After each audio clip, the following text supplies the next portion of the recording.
రాచరికమా అర్హతను నిర్ణయించున్నది.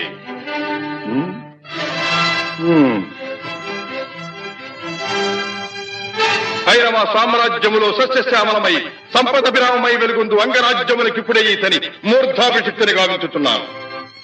సోదరా దుశ్శాసన, అనర్ఘనవరత్న శక్తి కిరీటమును వేగము గదెము. మామా గాంధార సార్వభౌమ, చురుచిన మణిమయ మండిత సువర్ణ సింహాసనమును తెప్పింపము. పరిజనులారా, పుణ్యభాగీరథీ నదీ తోయములను అందుకొనుడు. కళ్యాణ భక్తులారా, మంగళ సూర్యారవములు సుస్వరముగా మ్రోగనిండు. వంది మాగధులారా, కర్ణ మహారాజును కైవారములు గావింపుడు. పుణ్యాంగనులారా, ఈ రాధాసుతులకు పాలభాగమున కస్తూరి తిలకమును తీర్చిదిద్ది బహుజన సుకృత పరీపాక సమలబ్ధ సహజ కవచ కైశ వైఢూర్య ప్రభారించోడికి వాంఛలు చలవేగ వీరగంధము విద్యరాల్పుడు. నేను ఈ సకల మహాజన సమక్షమున పండిత పరిషన్ మధ్యమున సర్వదా సర్వథా శతథ సహస్రథ ఈ కులకలక మహాపైక్యలమును